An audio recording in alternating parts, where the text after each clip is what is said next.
এই ধরনের public Telegram থেকে সিনেমার হল প্রিন্ট ডাউনলোড করে হলে আবার দেখতে আসে এবং কর্নার সিট বুক করে, আপনারা বুঝতেই পারছেন কিসের জন্য। তাদের জন্য এই সিনেমা কেন, কোনো সিনেমাই নয়, তাদের জন্য সত্যজিৎ রায়ও সিনেমা বানাতেন না। সমস্ত সিনেমার মতো এই সিনেমারও বেশ কিছু জিনিস আমার চোখে লেগেছে, যেগুলো আমি ক্রিটিসাইজ করব দি academy of fine arts. Academy of fine arts.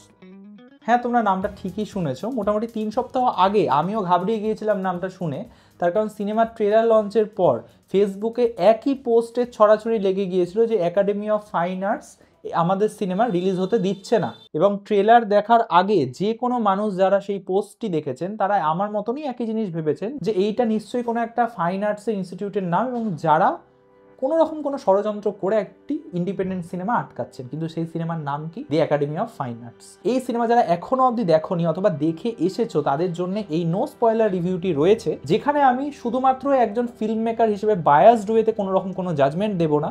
As an audience আমি আমার কীরকম লেগেছে সিনেমাটি সেটা বলবো, এবং একটা ফিল্ম মেকারের পার্সপেক্টিভ থেকেও আমার সিনেমাটা কীরকম লেগেছে সেটাও তোমাদের সাথে শেয়ার করবো, যাতে তোমরা কিছুটা হলেও রিলেট করতে পারো আমার সাথে। আমার মনে পড়ছে লাস্ট আমার যে সিনেমা বিপরীতে, সেই সিনেমার শুটিংয়ের সময় আমি গ্রামে কয়েকটা বাচ্চাকে নিয়ে শ্যুট করছিলাম। তো সেখানে একজন মানুষ এসে আমাকে জিজ্ঞাসা করে যে কী সিনেমা এটা।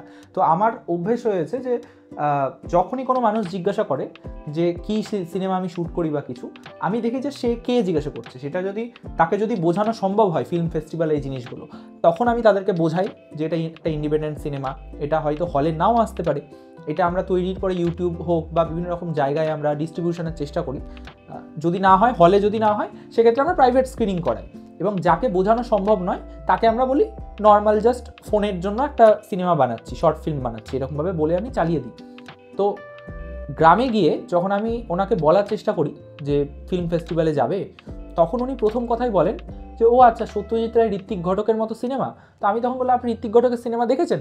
তখন উনি বললেন যে হ্যাঁ, কেন দেখবো না, মেঘে ঢাকা তারা, অযান্ত্রিক, এই সিনেমাগুলো তো আমরা দেখেছি। উনি বললেন। তো এই জায়গা থেকে আমার একটা পার্সপেক্টিভ চেঞ্জ হলো যে যারা ভাবে যে টিপিক্যাল একটা ফিল্ম ইনস্টিটিউটের স্টুডেন্টদের বানানো সিনেমা মানেই পুরোপুরিভাবে অ্যাস্থেটিক মার্কা একটা সিনেমা হবে, এই সম্পূর্ণ ধারণাটাই তোমাদের ভুল। এবং মার্কেট কাঁপানোর মতো সিনেমা অথবা হলে বসে পুরো সিনেমা শেষ অবধি পা না নড়িয়ে দেখা কাকে বলে, এই সম্পূর্ণ ধারণাটি প্রমাণ করে দিয়েছে আবারও আমাদের এই জয়ব্রত দাসের বানানো এই সিনেমা। ফার্স্ট গ্লান্সে সবার মনে হবে যে ফিল্ম ইনস্টিটিউটের কয়েকজন স্টুডেন্ট মিলে এই সিনেমা বানিয়েছে, তার মানে নিশ্চয়ই এটি একটি অ্যাস্থেটিক মার্কার সিনেমা হবে, যেটি হয়তো জোর জবরদস্তি করে আমরা দেখতে যাব, হাফ সিনেমা দেখতে দেখতেই ঘুম পাবে, বাড়ি থেকে ফোন আসবে, ফোন ঘাঁটতে ইচ্ছা করবে, হোয়াটসঅ্যাপের নোটিফিকেশান চেক করতে ইচ্ছা করবে, এবং সেখান থেকে বেরিয়ে গিয়ে প্রথমেই খিদে পাবে যে কী খাবো চল।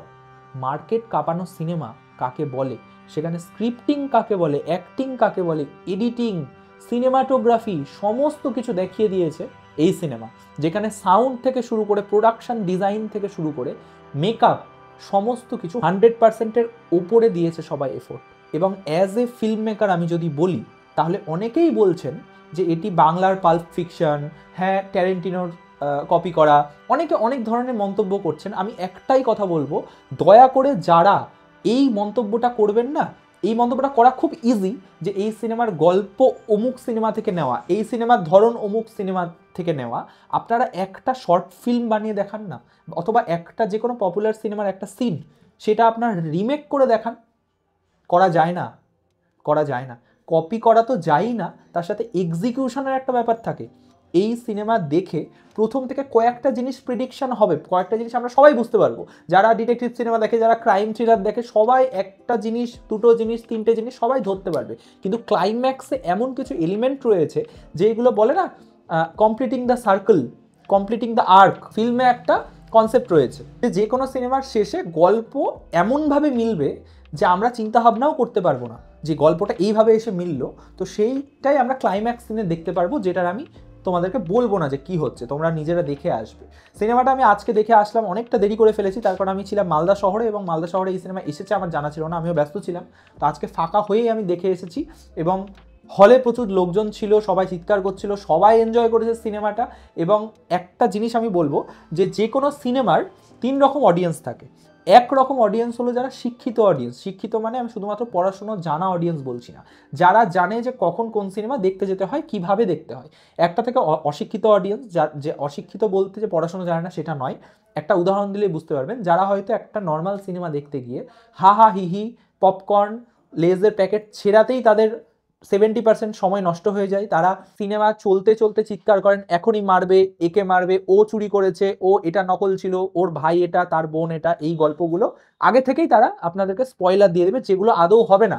এই ধরনের পাবলিক টেলিগ্রাম থেকে সিনেমার হল প্রিন্ট ডাউনলোড করে হলে আবার দেখতে আসে এবং কর্নার সিট বুক করে। আপনারা বুঝতেই পারছেন কিসের জন্য। তাদের জন্য এই সিনেমা কেন, কোনো সিনেমাই নয় তাদের জন্য। সত্যজিৎ রায়ও সিনেমা বানাতেন না, তাই তাদের জন্য তো এই সিনেমা নয়। এই সিনেমা কাদের জন্য? যারা সিনেমা দেখতে পছন্দ করেন, যারা একটা সিনেমা এনজয়মেন্ট পারপাসেও দেখেন, এবং আমাদের মতো কিছু মানুষ যারা সিনেমা এনজয়ও করি এবং একাধারে সেখান থেকে কিছু শিক্ষা লাভও করি। আমাদের জন্য এই সিনেমা একটি অন্যতম জায়গা তৈরি করে দিয়েছে। তার কারণ বাংলাতে খুব কমই ভালো সিনেমা ছিল যেটার মধ্যে অ্যাকশন থাকছে, কমেডি প্যাকড হিসেবে রয়েছে এবং স্ক্রিপ্টিং মারাত্মক হয়েছে। আমি বারবার বলবো, সেখানে স্ক্রিপ্টিংয়ে প্রত্যেকটা চরিত্র তাদের 100%-এর ওপরে এফোর্ট দিয়ে সেখানে নতুন নতুন ইনপুট দিয়েছে। সেখানে রুদ্রনীল বাবুর কথা না বললেই নয়। গোটা সিনেমাটা যখন আমরা দেখবো না, রুদ্রনীল বাবু, সৌরভ দা, আরও যারা যারা আছেন, অমিত বাবু, সবাইকে আমরা যদি এর আগেও অনেক সিনেমাতে দেখেছি, রুদ্রনীল বাবুকে আমরা ভিঞ্চিদাতেও দেখেছি, অনেক ধরনের সিনেমাতে দেখেছি, কিন্তু ছোট ছোট না অভিনয়ের ছোট ছোট ডিটেলস হয়, যে ডিটেলসগুলো এক একটা ক্যারেক্টার ডিমান্ড করে। এবং আমরা যখন স্ক্রিপ্ট নিয়ে কোনো অ্যাক্টরের সাথে বসি যে আমার এই ধরনের চরিত্র লাগবে, অ্যাক্টররা নিজে থেকে কিছু ইনপুট দেন এবং সিনেমা দেখেই বোঝা যাচ্ছে যে প্রত্যেকজন অ্যাক্টরের নিজস্ব ইনপুট রয়েছে। অনেক দিন বাদে এমন একটি সিনেমা দেখলাম যেটি আমার ভালো লাগলো, এবং সমস্ত সিনেমার মতো এই সিনেমারও বেশ কিছু জিনিস আমার চোখে লেগেছে যেগুলো আমি ক্রিটিসাইজ করব, এবং সেটা সম্পূর্ণরূপে আমার একটা ভিউ। আমি কিন্তু কাউকে ছোট করছি না, জাস্ট আমি বলছি, ইন জেনারেল বলছি, এগুলো নাও হতে পারে, এমনও হতে পারে অনেক কিছুর ফল্ট। যেমন সিনেমার বেশ কিছু সিনে বোঝা যাচ্ছিল যে ক্যামেরা কোয়ালিটি একটুখানি লো ছিল, কয়েকটা সিনের জন্য বলছি। ক্যামেরা কোয়ালিটি মানে প্রচুর গ্রেন ছিল, কিন্তু সেটাকে ঢাকার জন্য বা সেটাকে ম্যাচ করানোর জন্য সেই পরপর সিনগুলোতে ফিল্ম গ্রেন পোস্ট প্রোডাকশনে অ্যাড করা হয়েছে, সেটা দেখে বোঝা যাচ্ছে। কিন্তু প্রথম থেকে যেমন ফার্স্ট সিন থেকেই সেই গ্রেনগুলো আমরা লক্ষ্য করব, ফিল্ম গ্রেনটা, কিন্তু এই গ্রেন কিছু কিছু জায়গায় একটু অ্যানোয়িং লাগছিল। যেমন রাত থেকে যখন দিন হচ্ছে, কিছু ট্রানজিশন শট, কিছু ড্রোন শট, সেই জায়গায় ফিল্ম গ্রেন অথবা যে ফুটেজ ফেটে যাচ্ছে, এইটা একটুখানি অ্যানোয়িং লাগছিল। এবং এটা অ্যাজ অ্যান অডিয়েন্স আমি বলছি, আর কিচ্ছু নয়। যিনি ডিরেক্টর বাবু রয়েছেন, যিনি ডিওপি বাবু রয়েছেন অর্ণব লাহা, এবং কালারিস্ট, এডিটর, সবার একটা মিলিত প্রচেষ্টা হতে পারে যে সেটা একটা টাচ। আমি অ্যাজ অ্যান অডিয়েন্স কথাটা বললাম। কিছু জায়গায় ব্যাকলাইটের জন্য কিনা আমি জানি না, সেখানে মনে হলো আমার অটো ফোকাস লেন্স ইউজ করা হয়েছে একটা দুটো সিনে, এবং সেখানে ফোকাস হান্টিং হয়েছে, যে হয়তো স্ট্যাকসে ফার্স্ট এই লাইনে হয়তো একটা সাবজেক্ট রয়েছে, তার পেছনে একটা সাবজেক্ট, তার পেছনে একটা সাবজেক্ট বা ওয়াল, কিন্তু তার পেছনে অনেকটা ব্যাকলাইট, ঠিক আছে, মানে বাইরে থেকে সূর্যের আলো ঢুকছে, সেই জায়গায় ফোকাস একটু হান্টিং হয়েছে। এখন সেটা আদেও অটো ফোকাস হান্টিং নাকি, একটা সিনেমা তো ইন জেনারেল অটো ফোকাসে শ্যুট হয় না, এখন হতে পারে যে সেখানে অটো ফোকাসে শ্যুট হয়েছে, অটো ফোকাস হান্টিং হতে পারে, অথবা ফোকাস পুলারের কিছু হতে পারে, কিছু একটা প্রচেষ্টা ছিল, সেই শটটাই হয়তো দিতে হতো। আমরা নিজেরা যেহেতু বানাই, আমরা জানি যে অনেক সময় কিছু কিছু শট ফল্টি থাকা সত্ত্বেও আমাদেরকে ইউজ করতে হয়, কারণ সেই জায়গায় হয়তো অ্যাক্টিংটা 200% হয়ে গিয়েছে। হ্যাঁ, সেখানে কোয়েন্টিন ট্যারেন্টিনো থেকে শুরু, কোয়েন্টিন ট্যারেন্টিনোর সিনেমাতে তো কন্টিনিউটি এরর রয়েছে, যদি তোমরা দেখে থাকো। সম্ভবত সেই সিনেমার নাম once upon A time in Hollywood বোধ হয়, হ্যাঁ, once upon A time in হলিউডের একটা সিনে রয়েছে যে টুপি থাকবে, একটা ইনভিজিবল কাট হবে, টুপিটা নেই, অথবা টুপিটা চলে আসবে এরকম, তো সেটা একটা বিশাল বড় কন্টিনিউটি এরর। তারপরে নোলানের সিনেমাতে আমরা দেখে থাকি, স্কসেসিস সিনেমাতে আমরা দেখি, শাটার আইল্যান্ডে অনেক ধরনের কন্টিনিউটি মিস্টেক্স দেখেছি আমরা, কিন্তু নন লিনিয়ার স্টোরি বলে সেই ভুলটাকেও চালিয়ে দেওয়া যায় ঠিক বলে। কিন্তু বাংলা সিনেমায় এত সুন্দর একটা এক্সিকিউশন যে হয়ে গিয়েছে এবং সেটা পারফেক্টলি ম্যাচ হয়েছে, এটা কিন্তু ধরা ছোঁয়ার বাইরে। আরেকটা জিনিস আমি বলবো যে কিছু কিছু জায়গায় আমার মনে হলো যে ব্যাকলাইট ক্লোজ আপের সাথে যখন ব্যাকলাইট রয়েছে, সেই জায়গায় ক্রোম্যাটিক অ্যাবেরেশন বা ম্যাজেন্টা ফ্রিঞ্জিং ক্যারেক্টারের আউটলাইনে ধরা পড়ছে, এবং সেইটা আমি নিজে যেহেতু কাজ করি আমার তাই চোখে পড়েছে, এটা হয়তো অডিয়েন্সের অতটাও চোখে পড়বে না, এবং সেটা ভুল নাও হতে পারে, সেটা হয়তো আমি যেই হলে দেখেছি সেই হলের স্ক্রিন বা প্রজেকশনের প্রবলেমও হতে পারে। আমার এটা চোখে পড়েছে বলে বললাম। আরও দু একটা জিনিস চোখে পড়েছে, কিন্তু সেইগুলো আমি নিজেও শিওর না যে আদৌ ফল্ট কিনা, সেটা একটা টাচ হতে পারে, তাই আমি সেটা বললাম না। বাদ বাকি সমস্ত কিছু অ্যানিমেশনের পার্টগুলো দেখে তো একদমই অন্যরকম লাগলো। মোশন গ্রাফিক্স অ্যানিমেশন হোক বা যে অ্যানিমেশনগুলো ইউজ করা হয়েছে একদম অন্যরকম কাজ হয়েছে। এডিটিং, সাউন্ড ডিজাইনিং পুরো কাঁপিয়ে দিয়েছো এবং এক কথায় বলতে গেলে পুরো মার্কেট কাঁপানো একটা সিনেমা হয়েছে। এবং এইরকম সিনেমা আরও হোক, এইরকম ক্যারেক্টার বেস সিনেমা। সব থেকে বড় কথা যেটা বলা হয়নি, মেকগ্যাফেন বলে একটা প্লট ডিভাইস রয়েছে, অর্থাৎ অ্যাভেঞ্জার্স দ্বারা দেখেছো তারা জানো যে ইনফিনিটি স্টোন যেগুলো ছিল সেইগুলো মেকগ্যাফেন হিসেবে ইউজ হয়েছে। তার কারণ মেকগ্যাফেন যে কনসেপ্টটা সেটা আসে যখন কোনো একটা বস্তু বা কিছু একটা সিনেমার পুরো গল্পটাকে ধরে রেখেছে, পুরো গল্পটাকে শুরু থেকে শেষ অবধি ধরে রেখেছে, এই ব্যাপারটাকে বলা হয় মেকগ্যাফেন। তো এই সিনেমায় একটা দামি বিদেশি মদের বোতল, যেটাকে খোঁজা নিয়ে সিনেমাটা, যেটা আমরা ট্রেলারেও দেখছি, সেই মদের বোতলটার কোম্পানির নামই রাখা হয়েছে মেকগ্যাফেন। তো এটা একটা অনেক বড় একটা বোল্ড মুভ, যে ডিরেক্টর সেখানে যারা জানে, যারা সিনেমা নিয়ে একটু হলেও রিসার্চ করেছে, তারা তো জানবে যে এটা একটা প্লট ডিভাইস। তো এটাকে কত সুন্দরভাবে বোল্ডলি সেই নামটার মধ্যেই ঢুকিয়ে দেওয়া হয়েছে। এটা একটা সিনেমার এক জায়গায় দেখা যাবে যে মদের বোতলটা স্টিকার ওঠানোর পর দেখা গিয়েছে যে তলে ব্যাড ফেলাস লেখা রয়েছে মদের বোতলটার নাম, তো সেটা গুড ফেলাস থেকে ব্যাড ফেলাস।